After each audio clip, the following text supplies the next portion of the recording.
को लेकर आपत्ति जाहिर कर रही है। मैं आपसे समझना चाहूंगा कि आखिर आपत्ति किस चीज को लेकर है। जाहिर तौर पर अगर यहां पर चीजें क्लियर रहेंगी तो जो श्रद्धालु हैं उन्हें भी किसी प्रकार की समस्या नहीं होगी, तो आपत्ति किस बात की? पूजा जी।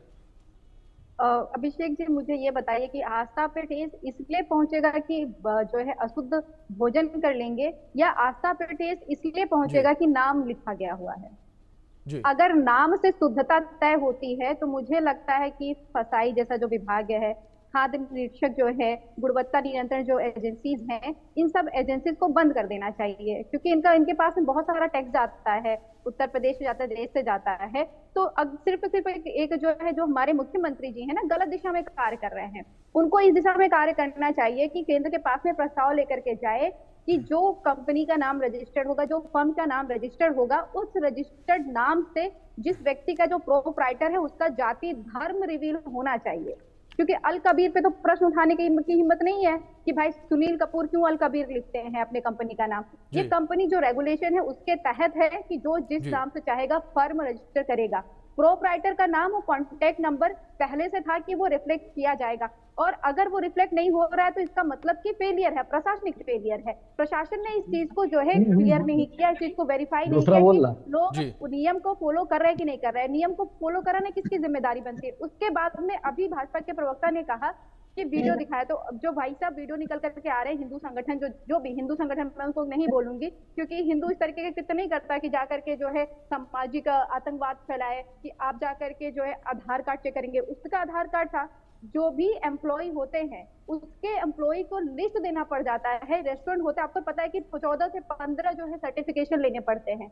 उसके बाद में अगर 14 से 15 सर्टिफिकेशन लिए गए हैं, अगर वो गलत है तो फिर प्रशासन फेलियर है कि कैसे सर्टिफिकेशन मिल गया। उनको डाटा देना पड़ता है जो एम्प्लॉय होते हैं, उनके यहाँ पे काम कर रहे होते हैं, और होटल के अकॉर्डिंग होता है कि कौन सा होटल का क्या रैंक है, उसके हिसाब से उनको नाम रिफ्लेक्ट करना पड़ता है। जो वेटर होते हैं, जो नेम प्लेट पहनते हैं, वो यूं ही नहीं पहनते, वो रेगुलेशन में है इसलिए पहनते हैं। तो जब जो रेगुलेशन है उससे फॉलो होगा। सुविधा के लिए मुझे जो लगता है कि ज्यादा जरूरी ये फोकस किया जाए कि जो वहां पे रेस्टोरेंट में सफाई है कि नहीं है, हाइजीन है कि नहीं है। अगर प्याज जो है नहीं खाया जाता सावन महीने में, तो प्याज वहां पे सप्लाई नहीं होनी चाहिए, और अगर जो है वहां पे नॉन वेज तो नहीं बनना चाहिए, उसका देखिए चाहिए, और इसका रेगुलर होते रहना चाहिए ना। अभी 11 जुलाई से सावन चालू हो ठीक है पूजा जी, आपका रिएक्शन आया मेरे पास। ठीक है, दो मेहमान और हमारे साथ बने हुए, एक रिएक्शन में उनका भी ले लूं, लेकिन इस बीच हमारे जो सर्वे था उसमें हमने कुछ सवाल और पूछे थे, और उन सवालों के जवाब किस तरीके से निकलकर सामने आए हैं, क्या आंकड़े निकलकर सामने आए हैं, वो अपने दर्शकों को हम बता देते हैं।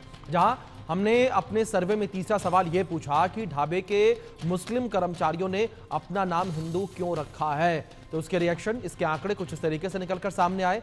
शिव भक्तों को धोखा देने के लिए 44% लोगों ने माना है, ये बिजनेस बढ़ाने के लिए ये 55% लोगों का मानना है, और 1% ऐसे लोग थे, 1% ऐसे लोग थे जिन्होंने कहा कि इस विषय पर कुछ कहा नहीं जा सकता है। और कुछ इस तरीके से ये आंकड़े निकलकर सामने आए हैं सर्वे के। और आगे बढ़ेंगे और सर्वे के चौथे सवाल को लेकर बात करेंगे, जहां हमने अपने सर्वे में चौथा सवाल यह पूछा कि कांवड़ यात्रा के दौरान सरकार की गाइडलाइन नहीं मानने वालों पर कार्रवाई होनी चाहिए। तो इस पर 93% लोगों का कहना था कि हां, कार्रवाई होनी चाहिए। 6% लोग कहते नजर आए कि नहीं, ऐसा कुछ नहीं करना चाहिए, और 1% लोगों ने कहा कि कुछ कह नहीं सकते इस पूरे विषय पर।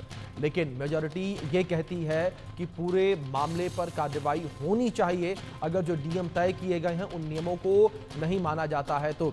इस बीच मुस्लिम स्कॉलर शोएब सिद्दीकी जी हमारे साथ जुड़े हुए हैं, उनका रुख करूंगा मैं। शोएब जी, मैं आपके पास आना चाहूंगा, और जिस तरीके से लगातार ये पूरी डिबेट अगर हम कहें चल रही है पूरे भारत में इस वक्त, क्या आपको लगता है कि कांवड़ रूट पर अगर चीजें क्लियरिफाई कर दी जाएं तो वो बेहतर होंगी? ऐसी स्थितियां, विपरीत स्थितियां पैदा ही नहीं होंगी, किसी प्रकार का टकराव होगा ही नहीं? देखिए अभिषेक सर, ऐसा है, सबसे पहले मैं शेख से अपनी बात मुकम्मल करूंगा। जो उनका फर्ज है वो अहले सियासत जाने, मेरा पैगाम मोहब्बत है जहां तक पहुंचे। देखिए, जहां तक आस्था की बात है तो वो किसी भी धर्म की बात हो, आस्था हमेशा सबसे ऊपर रहता है और रहना भी चाहिए। आप देखिए, मुल्क में जो सबसे बड़ी चीज है वो संविधान है।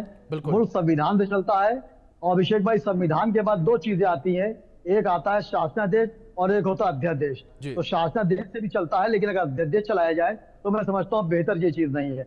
आप बताइए, जिस तरह की बातें चल रही मंदिर यहाँ पर आकर, बिल्कुल हकीकत है अगर देखिए एक लड़का जहाँ पे आप बता रहे हैं कि वो मुस्लिम था, उसने हिंदू नाम रखा है, तो ये कोई नई बात नहीं है। अगर आप बहुत से मामले देखें तो बहुत से लड़कों ने जो है मुस्लिम नाम रखा, बाद में हिंदू निकले, बहुत ऐसी बात रही।